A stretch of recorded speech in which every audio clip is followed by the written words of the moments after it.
করছেন, এগুলো হচ্ছে ৭২ সংবিধানের কাঠামোর মধ্যে থেকে আপনি করবেন বা করতে বাধ্য। ওই সংবিধান মানে আপনি খেয়াল করেন ১৯৭২ সালে ৭২ সংবিধান অত্যন্ত অগ্রসর একটা দলিল ছিল।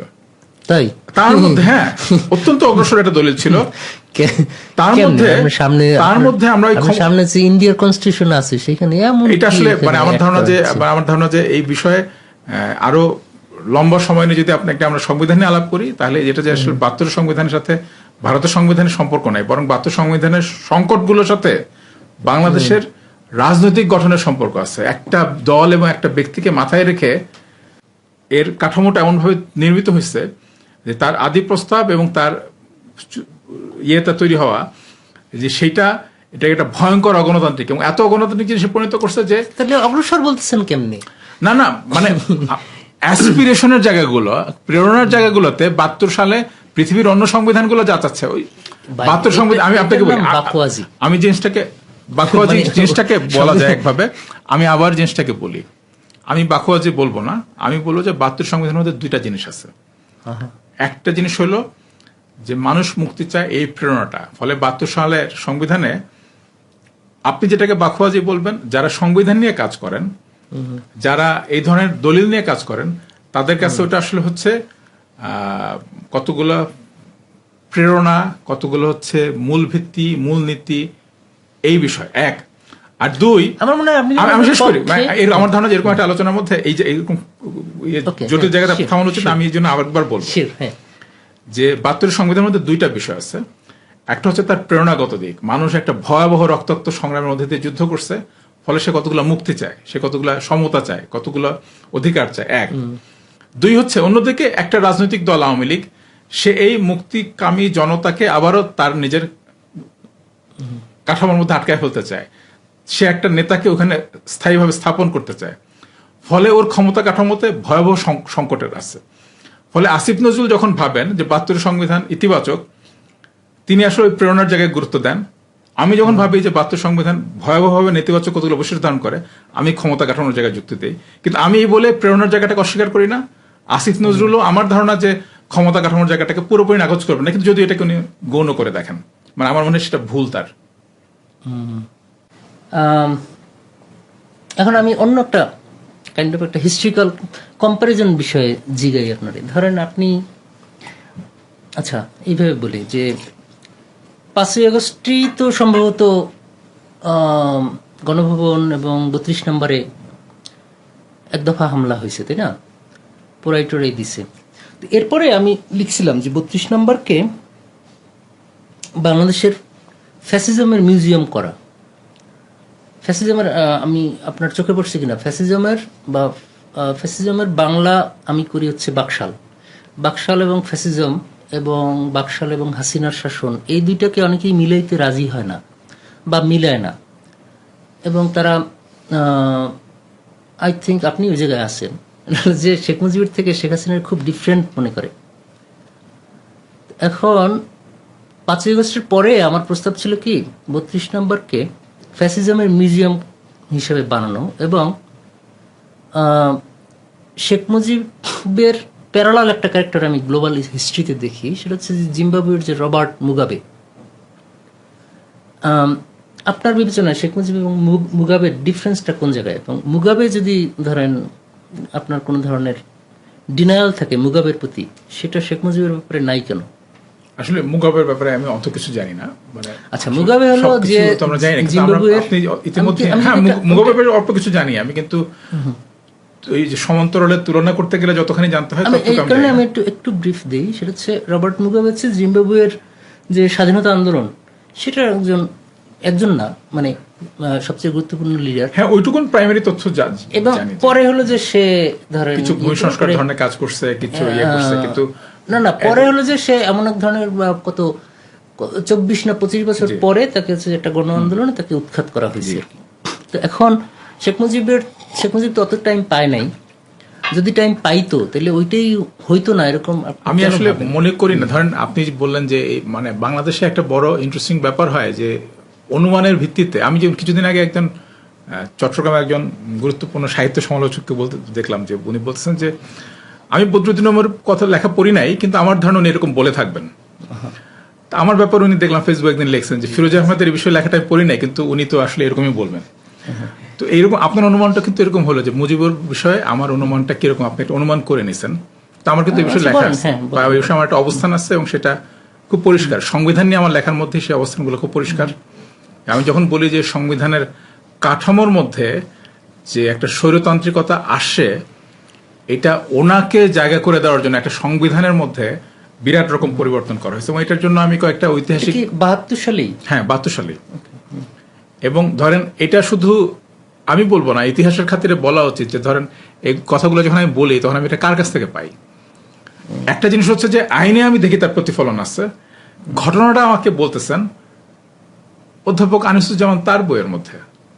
আনিসুজ্জামান বলতেছেন যে ডক্টর কামাল হোসেনকে নিয়ে তিনি শেখ মুজিবুর রহমান বাসায় যাচ্ছেন, কারণ আনিসুজ্জামানের দায়িত্ব ছিল ভাষা দেখা, এবং তাকে শেখ মুজিবুর রহমান বলতেছেন এই জায়গায় পরিবর্তন করতে হবে, যে জায়গাগুলো আসলে ক্ষমতা কাঠামোর সাথে সম্পর্কিত।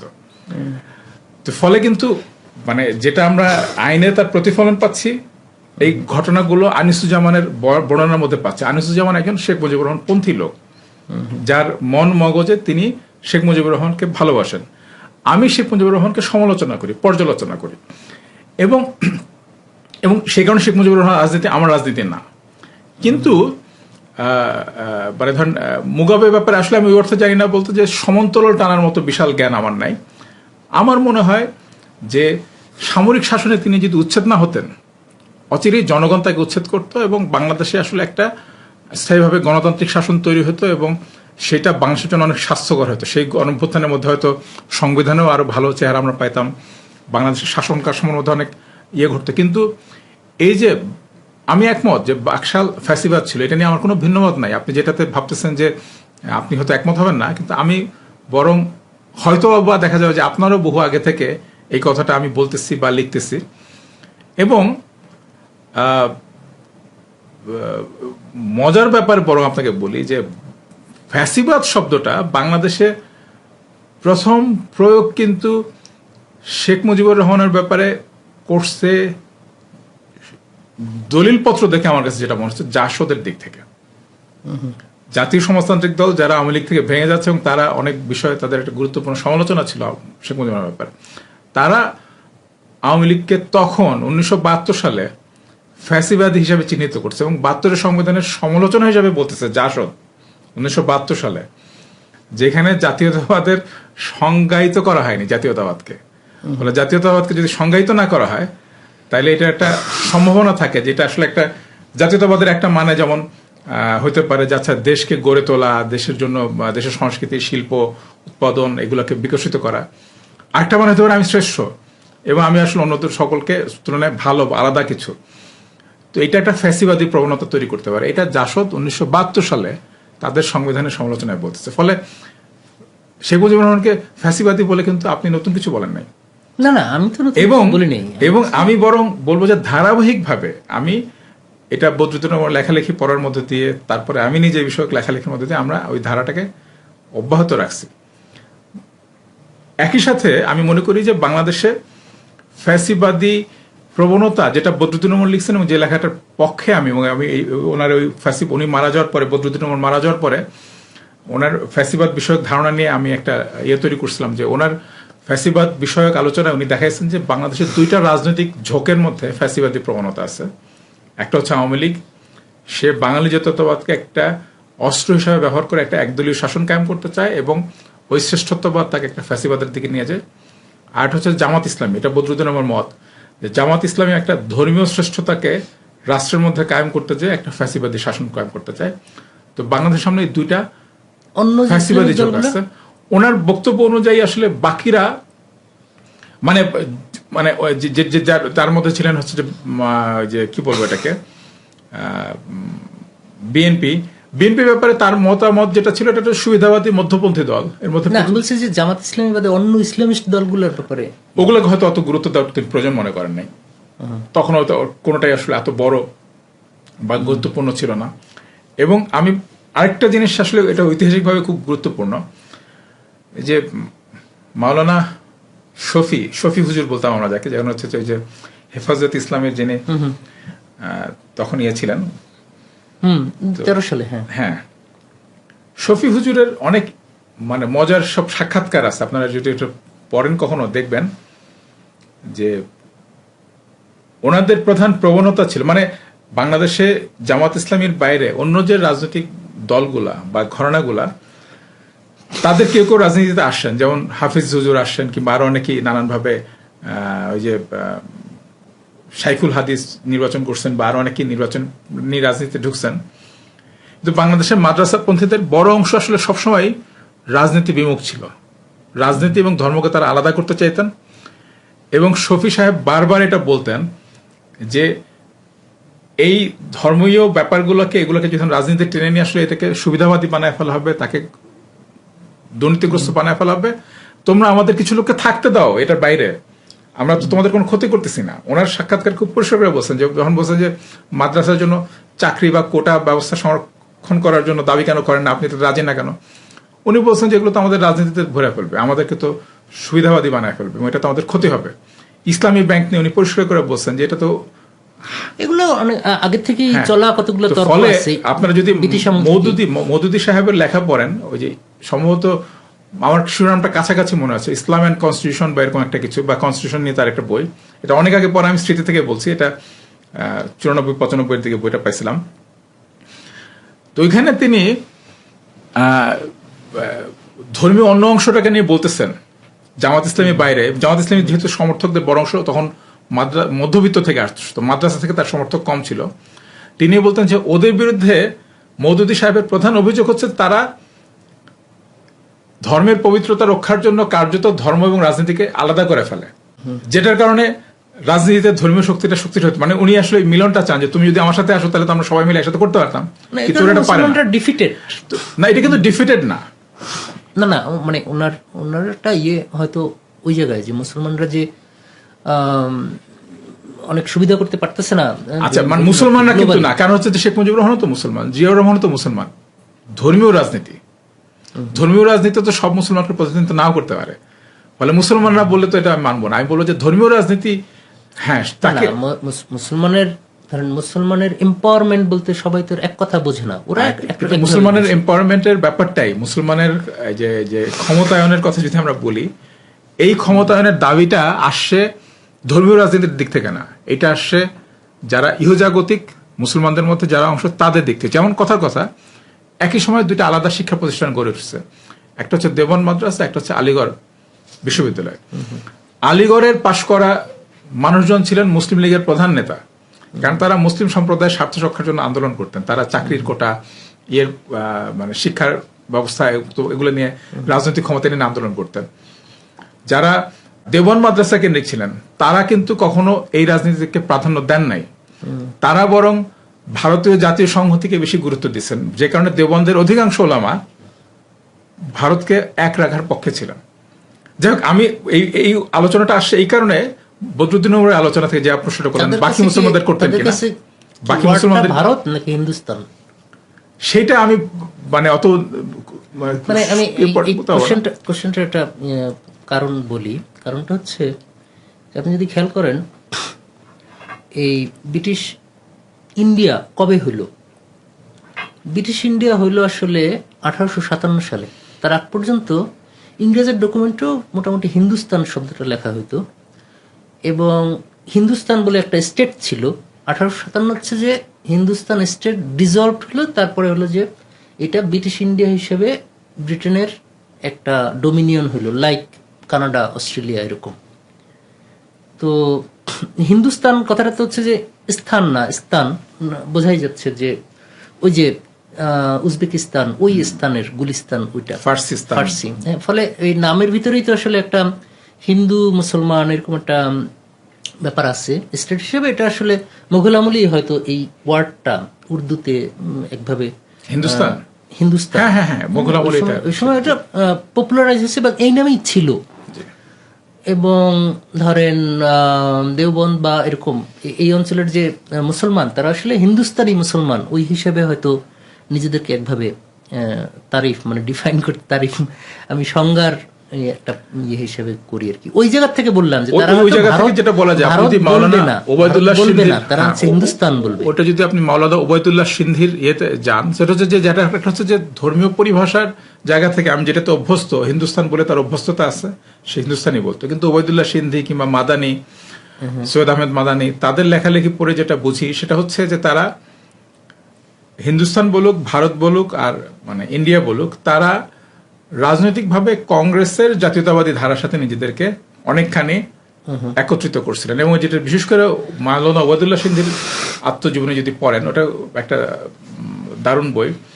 একজন শিখ বালক বয়সে ইসলাম ধর্মে দীক্ষিত হচ্ছেন, বিপ্লবী হতে যাচ্ছেন, তারপরে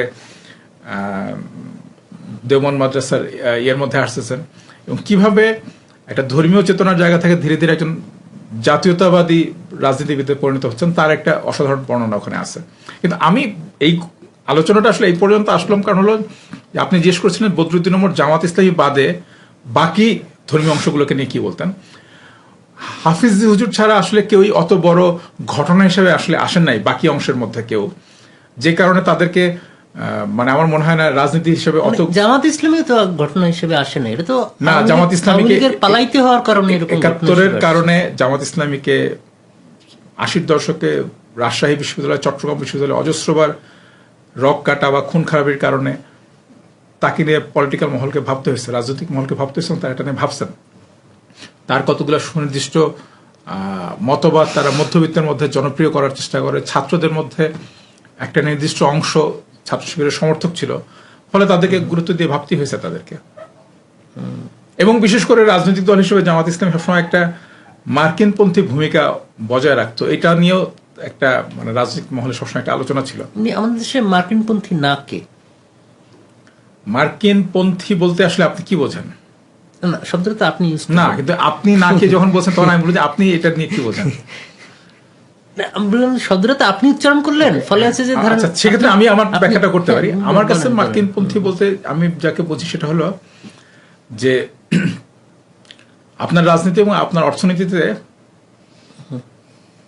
মার্কিন কিংবা সাম্রাজ্যবাদী পুঁজিকে অগ্রগণ্যতা দেওয়াকে যারা তাদের নিজেদের সাফল্যের সাথে যুক্ত করে, শ্রেণীগত সাফল্যের সাথে যুক্ত করে। তো বাংলাদেশের মধ্যবিত্তের একটা বেশ বড় অংশ গড়ে উঠছে, যারা বাংলাদেশের বাণিজ্য, বাংলাদেশের রাজনীতি, বাংলাদেশের সামরিক নীতি, পররাষ্ট্রনীতি এটা তৈরি করার বেলায় মার্কিন স্বার্থের সাথে থেকে সাহায্যপূর্ণ করে রাখার চেষ্টা করে। ফলে মার্কিন যুক্তরাষ্ট্রের সাথে ব্যবসা করতে চায় এরকম সকলে মার্কিনপন্থী না, ভারতের সাথে কি পাকিস্তানের সাথে ব্যবসা করতে চায় এরকম সকল লোক ভারত পাকিস্তান। কিন্তু মার্কিনপন্থী হচ্ছে সে যে মার্কিন যুক্তরাষ্ট্রের পররাষ্ট্রনীতি বাস্তবায়ন করতে চায় বাংলাদেশ, এটাকে তার শ্রেণীগত ভাবে তার জন্য গুরুত্বপূর্ণ মনে করে। জামাত ইসলামী সবসময় মার্কিন যুক্তরাষ্ট্রের ইরাকে আক্রমণের সময় জামাত ইসলামী সবার দেরিতে এবং সবচেয়ে কম প্রতিবাদ করে, কিংবা প্যালেস্টাইন প্রশ্ন দেখা যাবে যে জামাত ইসলামী সবসময় সবচেয়ে কম কথা বলে। কারণ হলো ওর যে বৈশ্বিক মার্কিনপন্থী রাজনীতি সেটা তাকে এখানে আটকে রাখে। মানে আমি যেমন সারাদিনে সব রাষ্ট্রের সাথে বন্ধুত্বপূর্ণ সম্পর্ক চাই, ইসরায়েল যতক্ষণ না তার রাষ্ট্রীয়ভাবে ফ্যাসিবাদী সম্পর্ক রাখতে চায় ইসরায়েলের সাথে সম্ভব না, যেখানে দক্ষিণ আফ্রিকার সাথে সম্ভব না। কিন্তু আমেরিকা বলেন, ভারত বলেন, পাকিস্তান বলেন, বার্মা বলেন, প্রত্যেকের সাথে চীন বলেন, ভালো সম্পর্ক রাখতে আমার কোনো আপত্তি নাই। আমি কিন্তু কারো পন্থী হতে চাই না। এমনি মানে ইউনিসের সময় থেকেই জামাত যে চায়না এবং টার্কির লোকে যে মাখামাখি করতেছে, এটা কি আমেরিকা অনুমোদিত বলে মনে হয় আপনার? মানে আমি তো দেখি যে এদের সাথে মাখামাখি বরং মানে আওয়ামী লীগ বা বিএনপির তুলনায় জামাত এদের সাথে মাখামাখি বেশি করে। এটা মানে নতুন যে ভূরাজনৈতিক শক্তিগুলো তৈরি হচ্ছে তাদের সাথে সকলেই যোগাযোগটা রাখবে, কিন্তু মূল বিষয় হলো যে ওই যখন তার আগ্রাসনের ঘটনাগুলো ঘটে তখন কোন মাত্রায় সেটা প্রতিবাদ করতে পারে, কিংবা ওইটার পক্ষে তার অবস্থানগুলো কি। কারণ দেখেন যে মানে মানে অনেকেই আমাকে এটা বলে যে শেখ হাসিনাকে আমেরিকা পছন্দ করতো না, আমি এটা বিশ্বাস করি না। আমিও করি না। হ্যাঁ, মানে মার্কিন যুক্তরাষ্ট্র চাইছে এবং শেখ হাসিনা দেন নাই এমন কোনো কিছু আসলে ঘটে নাই। তার সেটা বাদেও মানে বারবার যখন বিপদে পড়ছে তখন তো আইএমএফ তাকে হচ্ছে একদম বরাবর। হ্যাঁ, এবং মার্কিন যুক্তরাষ্ট্র যদি চাইতো শুধু গার্মেন্ট নিয়ে চাপ তৈরি করেই তারা তাকে উচ্ছেদ করতে পারতো। এটার জন্য ইউএন পিসকিপিং আছে, গার্মেন্টস আছে, দুইটা অনেক কিছু নিয়ে তারা করতে পারতো। ফলে এবং ওই যে র্যাবের উপরে কিছু নিষেধাজ্ঞা দেখা যাচ্ছে যত ন্যূনতম করলে এরকম ভয়ানক মানে আন্তর্জাতিক সবগুলো মানবাধিকার সংস্থা শত শত গুম খুনের প্রতিবেদন দিচ্ছে, যেটুকু না করলে না সেটুকুনি আমেরিকানরা সবসময় করছে। জনগণই আমার ধারণা এই ব্যাপারে জামাত তো না, আমি দেখি যে আপনার আমেরিকা, প্রথম আলো, ডেইলি স্টার, এদের পজিশন হাসিনার ব্যাপারে সেম ছিল। জামাত তো হচ্ছে যে হাসিনা বিরোধী থাকার কথা নাকি না, মানে আপনার যে জামাত এবং ইয়ে মানে কেমন জানি ইয়ে লাগতেছে। কিন্তু আমরা আসলে যে জায়গায় আলোচনাটার যে জায়গায় ছিলাম সেটা হচ্ছে যে হাসিনা যতক্ষণ ছিল ততক্ষণ আই থিঙ্ক আপনিও হাসিনা ফ্যাসিস্ট, একটা ফ্যাসিস্ট শাসনে আমরা আছি, এই ধরনের কিছু লেখালেখি আপনারও ছিল। কিন্তু তারপরে হচ্ছে যে আপনার হাসিনাকে ফ্যাসিস্ট বলে এখন স্পেশালি ধরেন এই ব্লক থেকে আর বলা বলি হয় না। ধরেন ওই যে একটা দল এনপিএ করলো না, তারা হচ্ছে যে মনে করেন পারভেজ আলম মনে করেন আমাকে বলে হচ্ছে সস্তা ফ্যাসিস্ট, কিন্তু হাসিনা ফ্যাসিস্ট না, এটা একটা। আপনি আর বলা বলিতে আমি এরকম শুনতে পাই না বা লেখায় আমি দেখি নাই। 2 নম্বর হচ্ছে ধরেন বদরুদ্দিন ওমরের যে, বা বদরুদ্দিন ওমর না তো জাসদের যে জিনিসটা বললেন, জাসদ তো আর সেই পজিশনে নাই। এটাও একটা কোশ্চেন যে শেখ মুজিব সবচেয়ে যদি বেশি যাদের খুন করছে সেটা কিন্তু ইসলামিস্ট না, বেসিক্যালি বামপন্থীদের খুন করছে সবচেয়ে বেশি। কিন্তু আওয়ামী লীগ এবং শেখ মুজিবকে এখন যারা হচ্ছে যে পূজা অর্চনা করে তাদের ভিতরে বামপন্থীরাই বেশি। এবং ধরেন আওয়ামী লীগ হাসিনার প্রতি যার লগে যাদের ইয়ে ছিল, পাকা পাকা বামদের যে সে নিছিল, সেটা হচ্ছে যে সিপিবি থেকে শুরু করে হচ্ছে যে জাসদ পর্যন্ত হাসিনার লগে ছিল। এটা তো একটা বড় ব্রেক, মানে যে তারা আসলে আর শেখ মুজিব বা হাসিনাকে ওই নজরে আর দেখে না। এবং ধরেন যদি আমরা ওইটাকে ফ্যাসিজম বলি তাইলে আপনার এখন তো ইউনুস যে আওয়ামী লীগ নিষিদ্ধ করলো টেরোরিস্ট হিসেবে, যেটা কন্টিনিউ করতেছে তারেক রহমান, এখানে ধরেন আওয়ামী লীগের কি টেক্সট, মানে দল হিসেবে একটা টেরোরিস্ট টেক্সট থাকে না, মনে করেন যে আপনার আইএস এর কিছু টেক্সট আছে বা ইয়ে আছে। এই যে কদিন আগে যে ওই মার্শাল আর্ট করা ওদেরকে গ্রেপ্তার করলো, ওরা হচ্ছে আইএস এর নাকি থিম সং ইউজ করছে, এরকম কতগুলো কথা আছে। আওয়ামী লীগের টেক্সট কি, মানে জয় বাংলাকে কি এরকম একটা পসিবল টেক্সট হিসেবে ধরা যায় ফ্যাসিস্ট স্লোগানের? আমার মনে হয় না যে জয় বাংলাকে একটা ফ্যাসিস্ট স্লোগান হিসেবে ধরা যায়। কারণটা খুব পরিষ্কার যে এটা, আমি বলতেছি বাংলাদেশ হওয়ার পরে, হ্যাঁ, মানে ন্যাশনালিজমের তো একটা রাষ্ট্র তৈরি হওয়ার আগ পর্যন্ত একটা ভূমিকা থাকে, আওয়ামী লীগের তৈরি হওয়ার পরে। আচ্ছা, আমি এখানে আরেকটা জিনিস বলি। আমার একটা অনেক আগে, বহু বছর আগে 13-14 সালে আমার একটা লেখা ছিল, সেটা হচ্ছে যে কিছু কালচারাল উইপন মিউজিয়ামে রাখতে চাই আমি। আমার পয়েন্ট ছিল যে যেমনি করে বন্দুক, কামান, এগুলো যেমনি করে উইপন যুদ্ধে লাগে, যুদ্ধের পরে শান্তির সময় তো যেমনি করে অস্ত্র সমর্পণ হয়েছে না, তেমনি করে কালচারাল উইপনও ছিল। তা এরকম একটা কালচারাল উইপন আমাদের হচ্ছে জয় বাংলা, বা হচ্ছে যে এরকম সার্টেন কতগুলা জিনিসপত্র। তো এই জিনিসগুলো হচ্ছে যে এখন বাংলাদেশ হওয়ার পরে এটা ওইভাবে ইউজ করা উচিত না। কারণ উচিত হলে, এটা করতে গেলে যেটা হয়, আপনি যখন হচ্ছে যে ধরেন চাকমার লগে একটা খেলা হচ্ছে বাঙালিদের, আপনি বা হচ্ছে যে আপনি যদি চাকমাদের একটা সমাবেশে যাই জয় বাংলা বলেন, এটা কেমন একটা ব্যাপার হয় না? মানে যে কারণে আমি নিজে এটা বলি না, আমি ব্যবহার করি না। এবং আমার মনে হয় যে এটা তার প্রয়োজন ফুরাইছে 71 সালের মুক্তিযুদ্ধের মধ্যে দিয়ে। কিন্তু আমি এটা মনে করি না যে এটা একটা ফ্যাসিস্ট স্লোগান। এটার মধ্যে ধীরে ধীরে ক্রমশ এই জাতীয়তাবাদী রাজনীতির চাহিদা ফুরায় যাওয়ার কথা, এবং সেই ফুরানোর সাথে সাথে ওই স্লোগানেরও চাহিদা ফুরানো যাওয়ার কথা। ফ্যাসিস্ট কোনটা? যখন আপনি বলেন এক নেতা এক দেশ, শেখ মুজিবের বাংলাদেশ বা বঙ্গবন্ধুর বাংলাদেশ, এটা ফ্যাসিস্ট। যখন আপনি বলেন উনি জাতির স্বৈরাচার, এটা তো অটোক্রেসি হলো না, এইটাই ফ্যাসিজম। কারণ হলো ওইখানে আর কোনো নেতা থাকতে পারবে না। ফ্যাসিজম অন্য কোনো বিকল্প নেতাকে জায়গা দেবে না। না, কিন্তু ধরেন তারপরে অ্যাজ এ পলিটিক্যাল ডক্ট্রিন, হ্যাঁ, এইখানে তো আসলে ধরেন নেতা মারা যেতে পারে, তারপরে তো সেই ফ্যাসিজম সেটা কন্টিনিউ করতে ডেফিনেটলি পারে, এবং সেই কারণে তো শেখ মুজিবুর রহমানের পরে ওটা আছে। ওই কিন্তু সেটার এই হচ্ছে মুক্তিযুদ্ধ ওর একক কর্তৃত্ব, ওইটা তার ফ্যাসিজমের ভিত্তি তৈরি করতেছে। বাঙালি জাতীয়তাবাদের শ্রেষ্ঠত্ব বলে একটা জিনিস তৈরি করতেছে, এটা তার ফ্যাসিবাদের ভিত্তি তৈরি করতেছে। তো বাঙালি জাতির শ্রেষ্ঠত্ব সেটা কি জয় বাংলা দিয়ে সেটাই এস্টাবলিশ হচ্ছে না? না, শুধুমাত্র এখানে সে দীর্ঘজীবী হোক ওই আকাঙ্ক্ষা এই শব্দটার মধ্যে প্রকাশিত। জয় বাংলা দিয়ে কি সেটা হয়? হ্যাঁ, সেটাই হয়। সেটা তো মানে জয় কিংবা ধরেন পাকিস্তানে সিন্ধে একটা জিয়ে সিন্ধ খুব জনপ্রিয় একটা আন্দোলন ছিল, এটার মধ্যে কিন্তু জিয়ে আর জয় তো এক না। সে জয় তার- বাংলা হচ্ছে জয় শ্রীরাম টাইপের একটা জিনিস। জিয়ে পাকিস্তান এটা তো হচ্ছে যে জিন্দাবাদের জিয়ে, মানে জিয়ে মানে হচ্ছে যে বাইচে থাক। জয় আর জিয়ে কিন্তু এক না। যেতে সেই বেঁচে থাকে।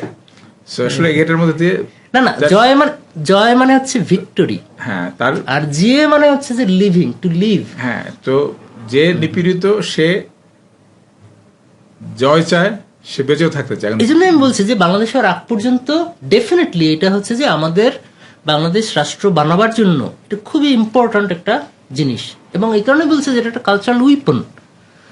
অন্য উইপন যেমনি করে হচ্ছে যে দেশ হওয়ার পরে যেমনি করে হচ্ছে যে আপনার হাতে হাতে থাকলে যে রিস্কটা, এইটাও হচ্ছে যে কালচারাল উইপনটাও হাতে থাকলে মানে স্লোগান হিসেবে ইউজ করলে ওই রিস্কটা হয়, এবং সেইটাই মানে কিন্তু হয়েছে। এটার মধ্যে এমন কিছু প্রকাশিত না যেটা জয় বাংলার মধ্যে এমন কিছু প্রকাশিত নাই যেটা অন্য একজনের ধ্বংস চায়, অবসান চায়, তাকে নাই করে দিতে চায়, তার অধিকারহীন করতে চায়। কিন্তু ওই এক নেতা এক দেশের মধ্যে এই আকাঙ্ক্ষাটা পরিষ্কার, বাকশালের মধ্যে সেই আকাঙ্ক্ষাটা পরিষ্কার। বাঙালি জাতীয়তাবাদের ভিতরে এটা নাই। ধরেন এটা তো বাঙালি জাতীয়তাবাদের একটা ইন্টিগ্রাল পার্ট, এই স্লোগান। বাঙালি আমি এটা জাতীয়তাবাদ মনে যখন করি না, বলেন, আমি বরং মনে করি যে নানান ঐতিহাসিক কারণে বাঙালি জাতীয়তাবাদকে একটা মাত্রায় আমাদের ব্যবহার করা প্রয়োজন। কারণ এখনো হ্যাঁ, সবসময় এটা ব্যবহার করা প্রয়োজন, এবং যে কোনো একটা রাষ্ট্রে আমাদের আমি তো দেখি যে এটা ধরেন কলিকাতায় এটা ইউজেস আছে, আমাদের এখানে এটা নাই। কলকাতার প্রয়োজনে কলকাতার ব্যবহার থাকবে, আমাদের প্রয়োজনে আমাদের ব্যবহার থাকবে। দুইটা ব্যবহারের মধ্যে আমাদের প্রয়োজন দুটো বলেন। হ্যাঁ, আমাদের বহু কারণে এটা প্রয়োজন। কথার কথা যে ধরেন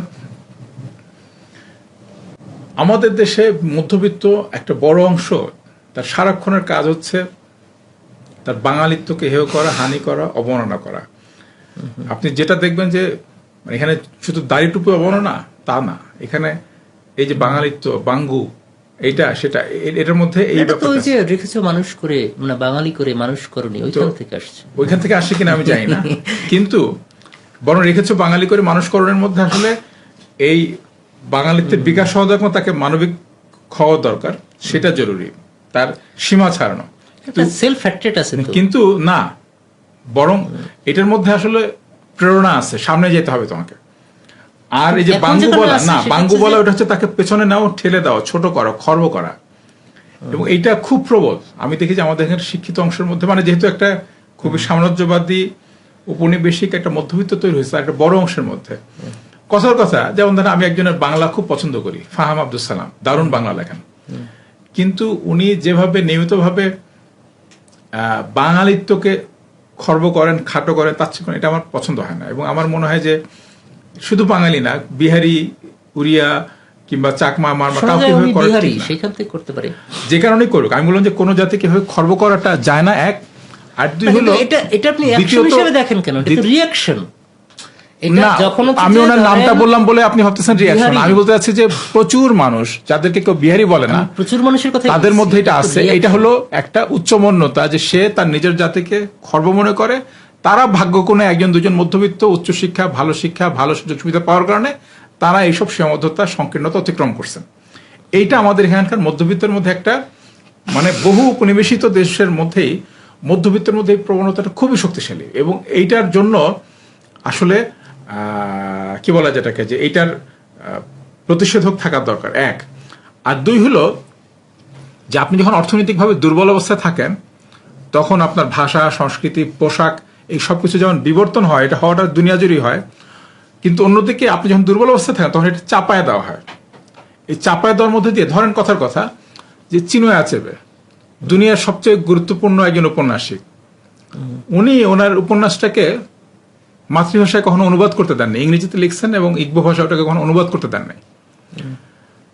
এবং ইগ্বো ভাষায় এখন আর কেউ কথা বলে না। মানে উপনিবেশিক মধ্যবিত্তের বাড়াবাড়ি কোন পর্যায়ে যেতে পারে, এটা বোঝা যাবে যে এরকম ঘটনা পৃথিবীতে আরো কিছু আছে, যে একটা আস্ত ভাষা পৃথিবী থেকে নাই হয়ে যাচ্ছে, ব্যবহার নাই, আর ওটা জাদুঘরের ভাষা পরিণত হয়েছে। কারণ ওই দেশের সাহিত্যিকরা মনে করতেন যে ওইখানে ভাব প্রকাশ করা যাবে না। নাইজেরিয়াকে এক করে হচ্ছে ইংরেজি ভাষা, তো ওই কারণে আমার মনে হয় আমাদের দেশের মধ্যবিত্তের মধ্যে এই প্রবণতা খুব শক্তিশালী। আচ্ছা ঠিক আছে, সেই কারণে আমার মনে হয় যে যে এসেন্স থেকে বললেন, আপনার মর্মটা যদি আমি বুঝবার চেষ্টা করি, তাহলে যে এসেন্স থেকে বললেন তাতে বাঙালি জাতীয়তাবাদের সাথে এসেনশিয়ালি ইংরেজির কোনো একটা বিরোধ থাকার কথা, তা আছে কি? ইংরেজি ভাষার বিরোধ নাই, কিন্তু না ইংরেজি ভাষা অর্থে না, মানে ধরেন আপনার না, কারণ হচ্ছে ভুল বোঝাবুঝি তৈরি হতে পারে। এই জন্য আমি জাস্ট বাক্যটাকে পরিষ্কার করে বড় করে বলতে পারি